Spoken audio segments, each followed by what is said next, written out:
Welcome back to my page. Today I'm going to be showing you guys with Jubilee what I do to get them ready for the farrier.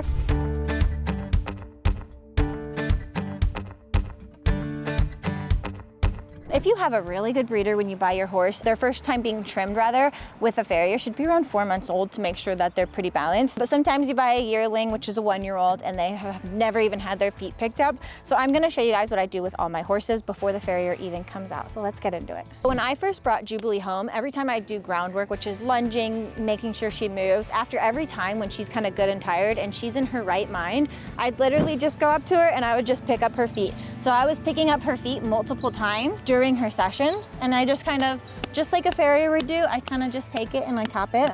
She got really used to this. She got really used to me cleaning out and picking her feet. So once she's really used to that, what I like to do, put it between my leg. I kind of mess with it a little bit. Sometimes I'll even pull out a rasp and just start rasping it. But I like to hold it for a good amount of time because your farrier is not gonna do this in 2 seconds. They're gonna hold their feet up for quite a while, and you don't want your horse to be a problem for your farrier because finding a good farrier is very hard. So if they drop you because your horse is naughty, it's not a good time. So this is something I like to practice with my babies very often, and when she pulls back, that's totally fine because I had my leg in the right position, and I'm kind of glad she's being naughty. But if she's being naughty like that, we make the hard thing hard and the easy thing right.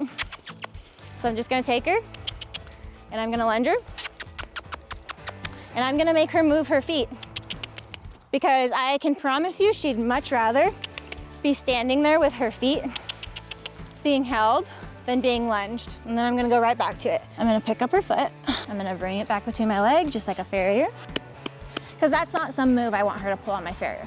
That's not fun for him. It's not fun for me trying to hold. I want her to be a well-behaved, good citizen. Just gonna let it go, and that's it. Another thing a farrier is gonna do is they're gonna pull their feet forward to rasp it, and she was not good for this with the farrier. So this is something I'm gonna be working on a lot with her. That's not the only thing your farrier is gonna be doing. They're not only pulling their foot back, especially if your horse ever gets shoes, they're gonna need to learn how to put their foot on a hoof stand. So I have a hoof stand because I have to do Storm's back feet. It ended up coming in handy because we found out she didn't like it. So I'm just gonna hold her foot here. We're gonna make the right thing easy and the hard thing hard. I'm just gonna keep her foot there. I'm gonna show her that thank you for doing that right, and I'm gonna give her a pat. And when she's well behaved, if your horse has never done this before, if your horse is like a baby, only put it up there for like 5 seconds. And then you get longer and longer once they get used to it. But don't try to hold it there for 2 minutes, especially if they don't know what they're doing because it's their first time. I'm just gonna rasp it. She's kind of like pulling away here. And again, we'll make the hard thing hard. If she wants to move, she can move her feet, but it's not gonna be pleasant. It's not gonna be fun. You definitely want them to understand that if you don't do what I want, your day's not gonna be fun. You don't get to pull away and it's like, oh, my poor baby. No, no, no, no. You pull away and you're gonna work. You wanna work, I'll put you to work. That's totally fine.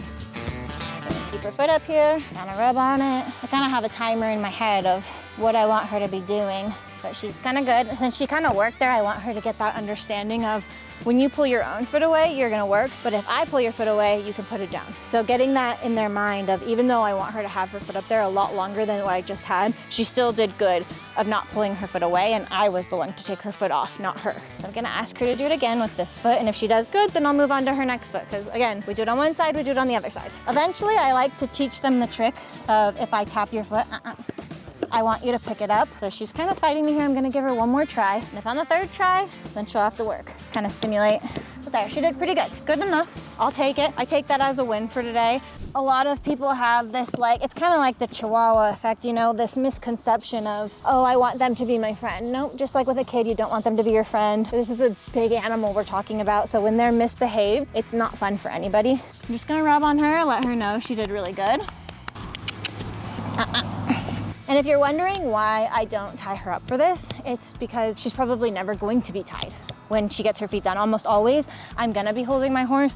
If you're the kind of person who just lets your farrier tie up your horse, totally fine, then teach them to do this tied. And with the backs, when you do it, she kind of picks them up real fast like she's gonna kick, but she won't. Your farrier is gonna put their leg behind this part of their foot. Sometimes they put a hoof stand. I don't really practice her with a hoof stand, but this is how I kind of hold her here. But just the same idea. I'm just gonna be putting pressure. I'm gonna be hitting, making sure that she's comfortable and a well-behaved citizen for my farrier. I'm gonna give her one chance to relax, and then I'm gonna work her. And then it's an immediate. You have 3 seconds to react with a horse being misbehaved. Otherwise, it's gonna be out of their head. And she doesn't like it. I don't like it either. It's just as much for her as it's not a fun time, it's not a fun time for me. They learn pretty quick though when you get up in their business. And you see, I didn't hit her. I didn't hurt her. When she went to kick at me, that's when I got super aggressive with her, because that's unacceptable no matter what I'm doing. Her only job is to stand here, and that should not be too hard for any horse. Rub her, let her know she did good. Move on to the other foot. Good girl. She kind of got cast in some barbed wire here, so she's got some cuts I'm keeping covered up so they don't get infected. If you'll see, she learned her lesson very quickly of, oop, I don't want to do that. And it's tedious, but it's probably one of the most important things you're gonna teach your horses, being respectful for the people who have to work on them. All right, guys, well, that's about it. With these babies, it's definitely not all fun. It's a lot of tedious, holding their feet up, holding them for a long time and teaching them to be good citizens, but it's the most important time of their lives to be teaching them this stuff. If you have any questions, please feel free to comment. I hope you all have a wonderful day. Bye.